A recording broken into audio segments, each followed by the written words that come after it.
Olá, olá, eu chamo-me Marília Pereira, sou a vossa enfermeira parteira e neste pequeno vídeo quero falar então um bocadinho convosco sobre a cesariana.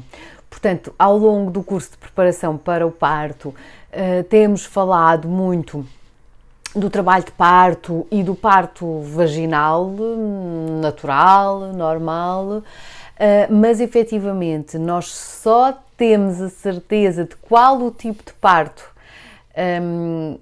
que vai acontecer depois dele ter acontecido, não é? Portanto, só depois do nosso bebê ter nascido é que nós temos a garantia, não é, de que tipo de parto é que tivemos, porque podemos realmente preparar-nos muito para um parto normal, o chamado parto eutóxico, vaginal, e em algum momento da nossa gravidez ou do nosso trabalho de parto pode realmente ser necessário recorrer a outro tipo de forma, não é, de fazer nascer o bebê, nomeadamente a cesariana. E por isso eu acho que é sempre muito importante falarmos também um bocadinho sobre este tema para que possam realmente pensar sobre ele e mesmo quando fazemos o plano de parto, por exemplo, se for importante para vocês, pode ser interessante, ou fazer, eu ia dizer fazer um plano de parto especificamente para cesariana, mas aí eu faria se à partida houvesse alguma indicação para uma cesariana eletiva, não é? Portanto já marcada previamente. Mas em circunstâncias normais podemos acrescentar um parágrafozinho, não é? Por exemplo, no nosso plano de parto em que podemos falar então sobre a questão da cesariana, se isso for importante para nós, claro. Em primeiro lugar, o que é isto então de uma cesariana? Portanto, a cesariana é um ato cirúrgico, é uma cirurgia que consiste na abertura da parede abdominal de forma, com o objetivo, não é, de extrair o feto, o bebê, da cavidade uterina por esta via, não é, pela via transabdominal. É realmente um procedimento cirúrgico que é bastante frequente, mesmo no nosso país. Realmente a Organização Mundial de Saúde tem dado algumas guidelines, algumas diretrizes no sentido de diminuirmos as taxas de cesarianas dos vários países, mas é realmente ainda um procedimento que acontece com muita frequência, mesmo no nosso país. Claro que é muito variável, por exemplo, dependendo também do contexto do hospital que estamos a ver, não é? Isto, por exemplo, hospitais de referência, hospitais diferenciados a nível da obstetrícia e da neonatologia, é natural que nesses hospitais haja uma maior taxa de cesariana, pois as patologias ou as situações que à partida darão indicação para uma cesariana são encaminhadas para este tipo de serviços. Portanto, temos sempre que também ter aqui algum cuidado, não é, para lermos os dados, porque há realmente este tipo de fatores que podem enviesar. Por outro lado, também temos, muitas das vezes, e infelizmente, taxas muito elevadas de cesariana em hospitais privados, por exemplo, em que aí já não serão tanto estes cuidados diferenciados que prevalecem, mas outro tipo de situações que poderemos depois também aqui falar um bocadinho. Mas realmente o desejável e para todos os países, não é, que haja uma redução significativa das taxas de cesariana, e isto é um bom indicador também de saúde, não é, das populações. Depois, eventualmente, que fatores é que nós temos que muitas das vezes são então os responsáveis pela ocorrência de uma cesariana? Há uma situação que acontece muito, que é a monitorização fetal. Portanto, o facto de fazermos muitas das vezes uma monitorização contínua da grávida em trabalho de parto pode, por vezes, dar falsos positivos, no sentido em que pode dar uma falsa indicação para cesariana. Pode haver ali um momento em que poderá ocorrer uma desaceleração, portanto o ritmo cardíaco do bebê, uma bradicárdia fetal, não é, pode diminuir e devido a algum stress, por exemplo, da equipa de saúde, isso levar a uma cesariana. Também a própria posição que muitas das vezes é pedida à grávida para estar, porque está a ser monitorizada de forma contínua, pode também levar aqui a estas situações, e à bradicárdia, por exemplo, fetal.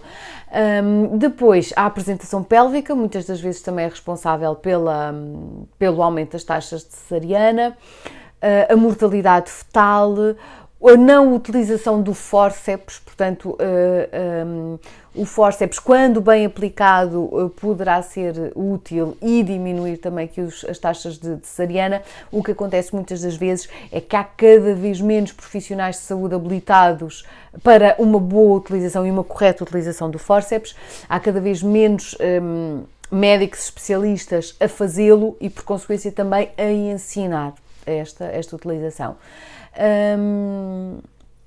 Depois, muitas das vezes, também a falta também de informação da grávida, não é? Muitas das vezes a mensagem que é passada é de que uma cesariana será muito mais fácil, porque não há a dor do trabalho de parto, portanto não há as contrações.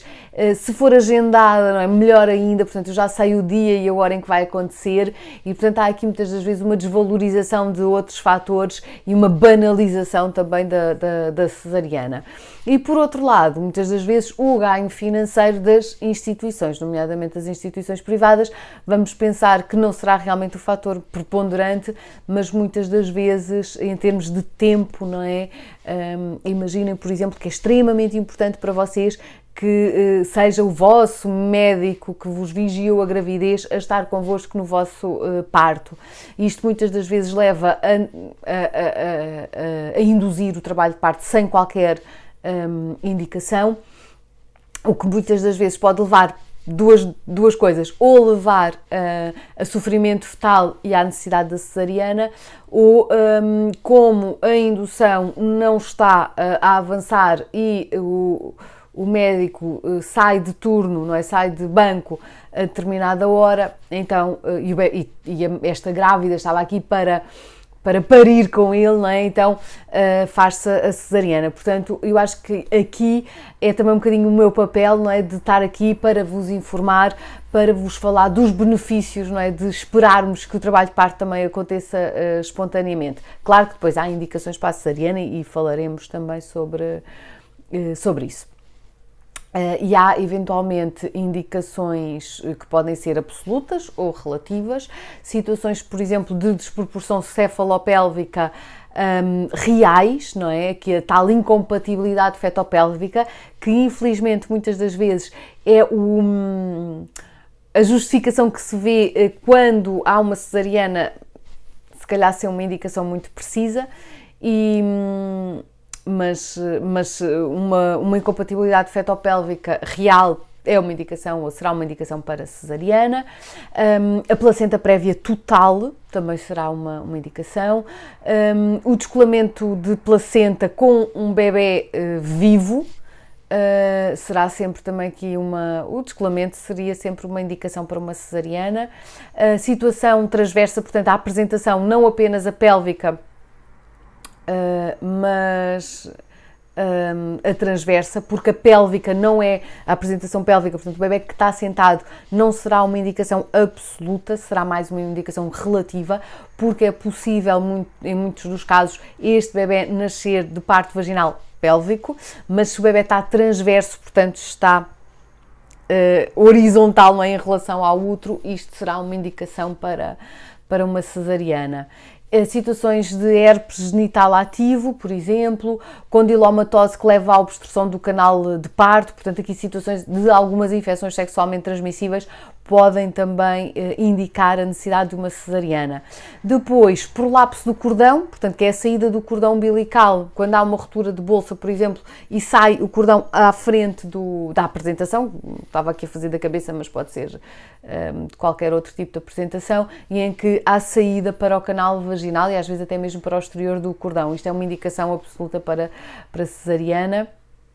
Também a procedência de o prolapso de algum dos membros, um pé, uma mão, a morte materna com um feto vivo e a iminência de ruptura uterina. Portanto, isto são situações que indicam logo à partida, de forma absoluta, uma cesariana. Mas existem depois outras indicações já relativas, por exemplo, um feto que está a ser auscultado, não é? Observado, vigiado e que não está reativo, portanto aqui há algumas situações de bradicárdias, por exemplo, e aqui depende muito, é sempre muito importante interpretar à luz da fase do trabalho de parto em que estamos. Em algumas situações de mães com HIV positivo, depende muito da carga viral, mas pode também ser uma indicação para uma cesariana. A tal situação da apresentação pélvica, portanto, nem sempre é uma indicação absoluta, não é? Ou não é de todo, mas pode-se, e muitas das vezes é um fator que leva até a uma cesariana eletiva, não é? Até a agendar antes de acontecer o trabalho de parto ou alguma contração. Depois, algumas situações de gravidezes gemelares, e aqui depende muito da relação entre as apresentações dos fetos, portanto, se estão cefálicos, se há um que está cefálico e outro transverso, se está um cefálico e o outro pélvico, portanto, vai depender muito de como é que estão estes dois bebés. Em algumas situações também de cesariana anterior, a tal situação de macrosomia fetal, mas aqui sempre com alguma patologia materna também por trás, pode ser uma indicação para cesariana. Depois colos desfavoráveis para uma indução de trabalho de parto e em que já há uma cesariana prévia, também pode ser uma indicação. Algumas situações de distúrbios mais a nível mental, psicológico, psicopatias e situações desse género. Situações de pré-eclâmpsia pode também indicar, depende, lá está, do estado da mãe e de como é que está o seu colo do útero. Após maturidade, portanto, ou seja, depois das 42 semanas, mesmo assim será sempre preferível então fazer uma indução de trabalho de parto, claro, se pudermos esperar. Algumas situações de prematuridade extrema também podem não indicar um parto vaginal. Depois também situações de oligoâmnios, por exemplo, doença hemolítica perinatal também pode ser uma situação que leve à cesariana, e algumas situações também de malformação fetal. Portanto, aqui estas indicações todas que vos dei, estas últimas são indicações relativas, ou seja, não pressupõem necessariamente que seja necessário fazer-se uma cesariana, mas em muitos casos pode indicar, claro. Em termos da cesariana, é sempre muito importante, por exemplo, no caso de uma cesariana eletiva, as guidelines, como vos disse na aula de indução de trabalho de parto, são no sentido de que não devemos fazer ou agendar uma cesariana eletiva para antes das 39 semanas de gravidez, isto relacionado então com a maturidade pulmonar do feto, do bebê, e portanto se houver alguma indicação, tal como na indução, não é, que seja necessário fazer-se antes, programar-se antes, então pesar muito bem os benefícios e riscos de se fazer a maturação pulmonar ao feto e regra geral, se é então antes das 39 semanas, ainda por cima numa situação de cesariana eletiva, é realmente muito importante termos este ponto em conta. Depois, na cesariana, então já não falamos em analgesia, portanto falávamos em analgesia no trabalho de parto como formas de alívio da dor. Na cesariana vamos ter mesmo anestesia. E aqui vai depender muito das várias situações, pode ser a anestesia epidural ou a raquianestesia, portanto aqui em termos do procedimento ele é muito semelhante, portanto não vou estar aqui a explicar em pormenor, tem a ver com até onde é que se leva o catéter, portanto qual é a zona a nível da nossa coluna em que vamos colocar o medicamento, não é? Mas será então anestesia, ou seja, quer seja na raqui, quer seja sequencial, quer seja epidural, portanto em termos leigos são todos sinónimos quase, não é? porque a técnica é muito, muito semelhante, e aquilo que vai acontecer é que vamos deixar de sentir daquela zona para baixo, portanto ficamos mesmo com um peso morto, nas nossas pernas não as vamos sentir. Também pode acontecer a necessidade de fazer, por exemplo, uma anestesia geral. Mesmo às vezes na RAC ou na epidural ou na sequencial, depois é necessário também fazer-se ali alguma sedação mais leve, dependendo depois também de como é que esta mãe, esta grávida está, como é que é o seu estado geral. Depois, muitas das vezes faz-se também antibiótico, depende das situações. Também uma das coisas que se faz habitualmente depois da anestesia epidural, é fazer-se o cateterismo vesical, ou seja, algaleamos a grávida. E isto porquê? Porque a bexiga está à frente do útero. Se nós tivermos uma bexiga cheia, isso vai dificultar o acesso ao útero e depois também a extração do bebê, não é? Portanto, com maior frequência pode provocar aqui algumas complicações, nomeadamente o corte da bexiga sem intenção. Portanto, bexiga vazia é o que queremos e por isso coloca-se a algália, regra geral, então já depois da anestesia, para diminuir também o desconforto que esta técnica possa eventualmente provocar. Depois é também canalizada uma veia, que normalmente até já está. Se a cesariana é decidida neste momento, então coloca-se um catéter na veia e coloca-se um soro em curso. Estes soros são importantes para aumentar a volémia, não é? Para compensar alguma perda de sangue também. E é também aqui o veículo, não é? Temos aqui um acesso para administração de terapêutica, caso seja necessária. E esta terapêutica pode ser a nível de anestesia, pode ser antibioterapia, não é? Pode ser a ocitocina, depois no final para ajudar a contrair o útero, por exemplo. Portanto, temos aqui temos sempre esta necessidade, não é? de termos aqui esta veia canalizada. É também colocado um monitor, a braçadeira, para avaliar a tensão arterial e também se colocam os elétrodos para permitir aqui perceber o traçado cardíaco. Está aqui sempre esta vigilância, não é? Portanto, normalmente depois a grávida ficará deitada na marquesa, com os braços, muitas das vezes os braços estão presos desta forma. Isto porquê? Porque normalmente num dos braços está a braçadeira da tensão arterial, no outro está o catéter e o soro. É uma posição, e depois as pernas juntas, não é? Muitas das vezes imóveis, também mobilizadas, com um lençol, por exemplo, e depois um campo cirúrgico à frente que tapa também o nosso campo de visão. Na situação da cesariana, não é? Então aqui o que é que podemos eventualmente solicitar, e porque realmente mesmo no caso da cesariana podemos ter cesarianas muito respeitadas, não é? Eu acho que é esse o nosso desejo também, mesmo no caso de ser uma cesariana. Claro que se é uma cesariana emergente ou urgente, pode haver aqui muitos pontos, não é? Que nós desejaríamos para o nascimento do nosso bebê, que poderão não ser possíveis de fazer e de respeitar, mas sempre que possível, não é? O consentimento informado, o falar, o estarmos dentro de todas as decisões e termos aqui uma palavra também a dizer.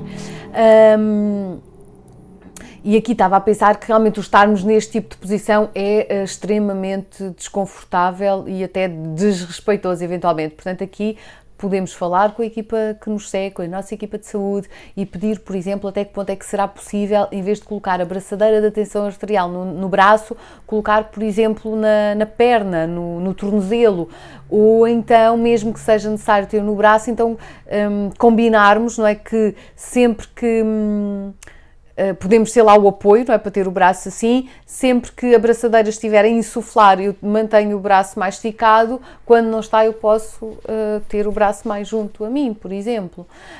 Mas tentarmos encontrar aqui formas de também de termos algum conforto.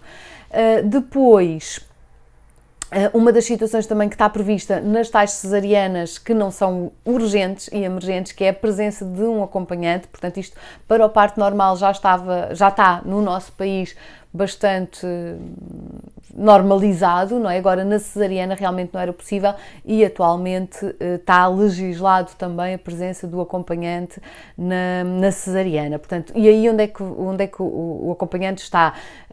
Seja o marido, a segunda mãe, a avó, a doula, portanto, quem vos está a acompanhar estará aqui junto a vós, na vossa cabeceira ou ao lado, portanto, não está também aqui a ver nada que de alguma forma o possa sensibilizar, porque temos aquele plano à frente.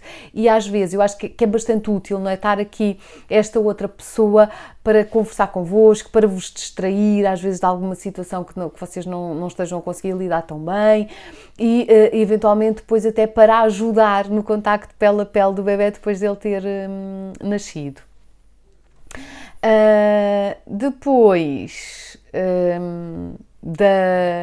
dos vários aqui de todas as técnicas, não é, que são necessárias e que acho que não vale a pena, depois se vocês tiverem alguma dúvida podem falar comigo, mas acho que não vale a pena estarmos aqui a falar dos vários planos, o que é que vai ter que ser cortado, a pele, o músculo, depois tudo suturado no fim, claro, mas aquilo que eu acho que é importante, por exemplo, é falar dos principais acidentes e complicações que podem acontecer, portanto pode haver a lesão da bexiga ou dos ureteres, por exemplo, não é suposto, mas é um risco, podem acontecer alguns problemas a nível da anestesia, situações de hemorragia, é talvez a situação mais frequente, algumas lesões no bebê, no polo fetal, portanto algum traumatismo, alguma lesão, situações de infecção, também é um risco, não é? Quando estamos a falar de uma cirurgia, a ruptura uterina depois em gravidezes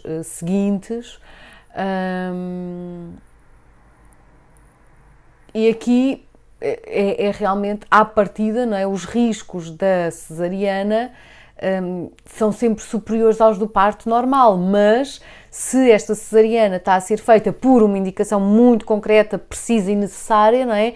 Então seria sempre um risco inferior, não é? Ao estarmos a aguardar por um parto normal, e nem sempre este então será viável.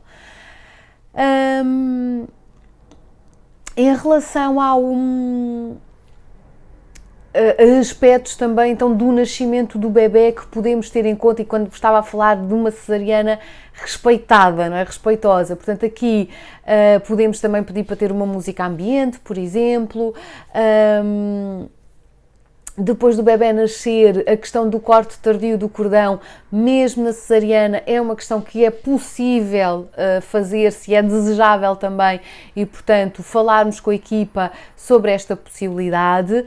Muitas das vezes há aqui assim algo mais que queremos reduzir aqui este tempo, não é? Porque depois do bebê nascer queremos tirar a placenta o mais depressa possível, não é necessário, podemos aguardar, estando tudo bem, obviamente, podemos aguardar pelo menos 1 a 3 minutos e tentar fazer o corte do cordão umbilical só depois dele deixar de pulsar, e depois dessa fase então permitir então que aconteça a dequitadura, a saída da placenta, que no caso de uma cesariana é feita de forma manual.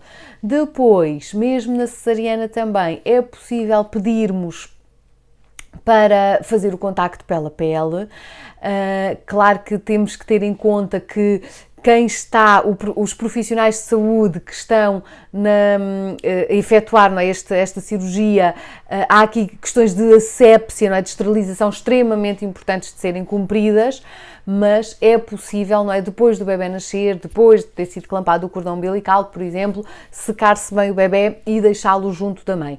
Isto é facilitado se acontecerem aqui algumas coisas, nomeadamente se tivermos a presença do acompanhante, que vai ajudar também aqui a segurar no bebê, em contacto pele a pele com a mãe, e por outro lado, regra geral, é importante aumentar ligeiramente, mantendo sempre, claro, que a segurança, mas aumentar ligeiramente a temperatura do bloco operatório, porque normalmente são locais bastante frios.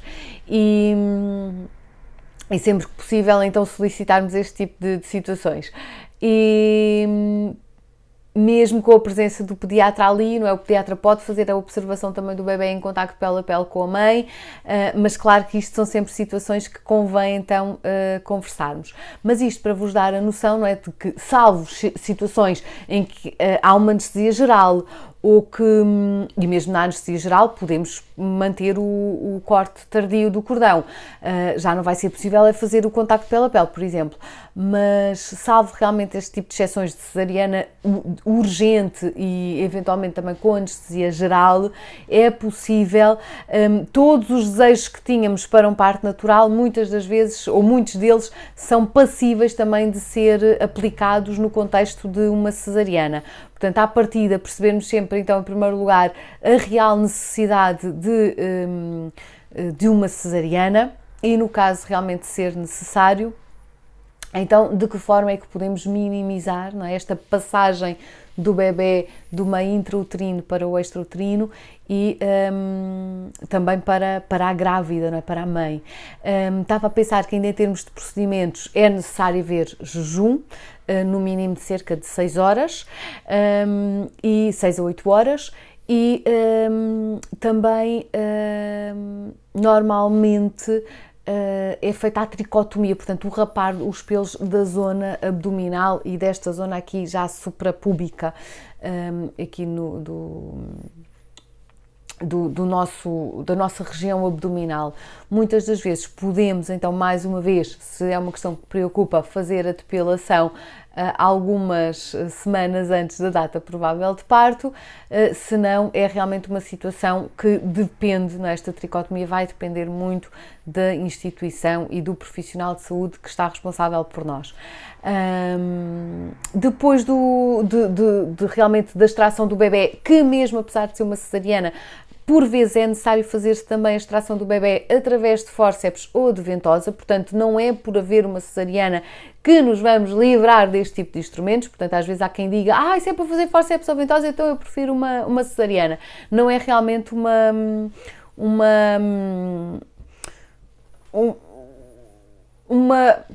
prática, não é, que esteja isenta, que já não aconteça, não é? Não nos vamos conseguir livrar à partida logo, não é, deste tipo de instrumentos. Mais coisas aqui em relação à cesariana. Normalmente, depois então de suturados, não é? Já de ter havido a extração do bebê, depois de suturado tudo muito, muito bem, é colocado um penso muito compressivo, ou seja, que vai fazer ali muita pressão, que funciona quase como a cinta. Depois, ainda durante o internamento, este penso vai ser retirado e fica um pensinho então já mais fininho, e é necessário depois então, dependendo, não é? Porque depois o fecho, o encerramento da pele pode ser feita de várias formas. Pode ser feita uma sutura intradérmica, em que, e se esta linha de sutura depois for absorvida, portanto não é necessário realmente ir retirar pontos a lado nenhum. Pode ser feito por pontos exteriores, que são necessários depois retirar, ou mesmo também por agrafos. Isto aqui depois vai depender muito da técnica de cada médico obstetra. Se houver pontos ou agravos para retirar, normalmente a indicação é para, ao fim de uma semana, ver como é que está e depois o médico obstetra, na altura da alta, dará a indicação de quando é que devemos voltar a fazer o penso e de quando é que se deverão retirar os pontos ou os agravos. E aí podemos ir ou ao consultório do nosso médico assistente ou ao centro de saúde. Portanto, aí vai depender como é que fazemos a nossa vigilância de saúde. No caso da cesariana, às vezes a utilização da cinta pode ser realmente aqui algo confortável, porque estamos a pensar, não é, numa cirurgia abdominal, numa zona que realmente é tão usada por nós, para tudo, para o nosso dia-a-dia, e às vezes até o próprio peso só da barriguinha em cima, não é, desta sutura pode ser realmente muito desconfortável e por vezes pode ajudar a utilização de uma cinta tipo faixa nesta zona mais da anca, mas muito aconchegante apenas, portanto não é usar tipo espartilho, até porque dificilmente também o conseguiriam fazer. Depois, outra coisa importante aqui na questão da cesariana é realmente termos em conta, considerarmos a dor do pós-parto e, portanto, haver aqui uma boa prescrição em termos de analgésicos para o pós-parto, porque isto será muito importante na amamentação e nos cuidados ao bebê e na vinculação, não é? E, portanto, tem que estar sempre garantida aqui a boa analgesia no pós-parto. Por vezes, quando há catéter epidural, há ainda algumas doses que são dadas por aí, mesmo já depois no pós-parto, outras vezes através do soro e depois mais tarde a nível oral. Outra situação também muito importante, então, aqui na questão da cesariana, é realmente o início da amamentação. E se for possível fazer-se o contacto pele a pele, é igual, não é? Portanto, fazer o contacto pele a pele e aguardar, às vezes o bebê poderá não estar tanto na vertical, ter que ficar mais numa situação transversa para mamar, porque ainda, lembrem-se, não é? A cirurgia ainda está a acontecer e mesmo já depois de ter terminado, há uma sutura abdominal que não vamos querer ter o bebê em cima, portanto, é possível, mesmo na cesariana, amamentar aqui dentro da primeira hora de vida.